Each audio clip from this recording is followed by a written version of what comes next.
showing different places where I guess you could say different things are in control of the continent. You know, I don't know specifically if the star is a part of everywhere, but it's like looking at the Jews were in Ethiopia, or Russia now in, what part is this? Southern Africa. Is that part of Angola? No, that's not.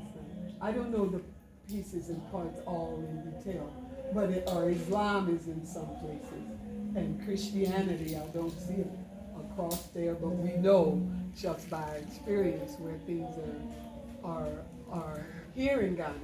But again, like I said, who are the ones working to pull Ghana back, pull the country, the continent back?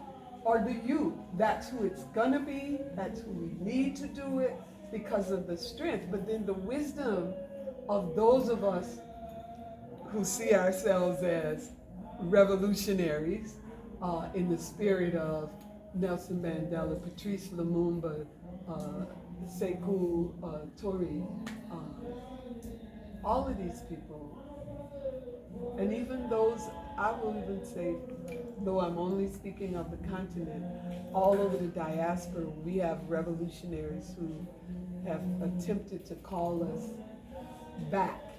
And that's the name, my name, Anoa, from Ayikwe Arma's book, 2000 Seasons, is what Anoa was doing. She was trying to tell the people never lose their way, you know, to always remember the way. And though everybody doesn't maybe see themselves as Africans, you know, and I find it hard not to speak to the U.S. because people are right. We have done a lot there, but we have been 400 years struggling in a way to have just respect for our humanity.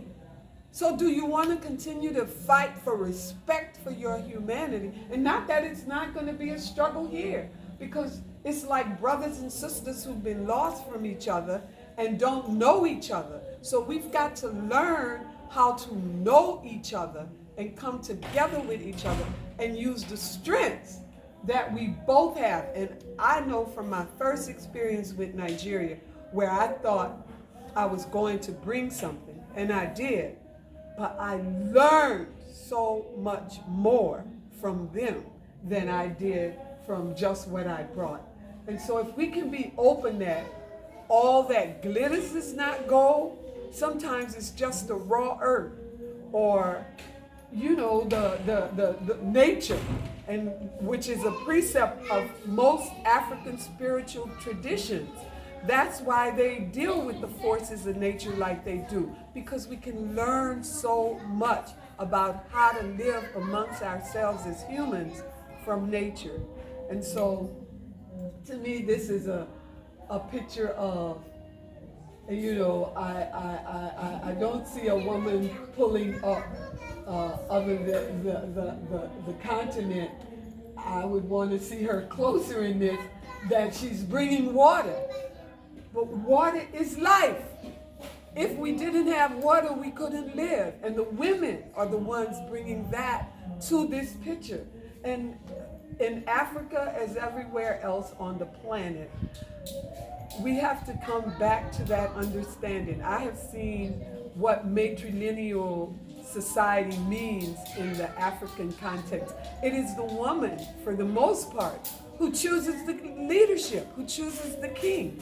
And so if we begin to understand better those kind of parts we play, and we can go forward in that understanding, bringing a greater clarity to the part that we bring because of who we are as women or who we are as men, and not in the African spirit as I saw it even growing up in my own community in the U.S., not trying to take away from anybody's humanity, respecting that we're all human beings.